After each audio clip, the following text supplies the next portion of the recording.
This is Busy Pro 3 channel.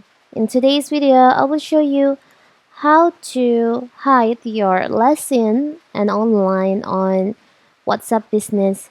Before I get started, don't forget to subscribe and turn on the notification to keep you updated about this channel. So let's go. Lesson and online tells you if a user is online and the last time they use WhatsApp. If a user is online, they have WhatsApp open on their device and are connected to internet. However, this doesn't mean the user has read your messages. So how to hide your lesson on WhatsApp business? It's so simple. So first of all, of course, we have to open our WhatsApp business. You can go to the settings by tap on the upper right corner, the three dots over here. Tap on settings. Tap on privacy.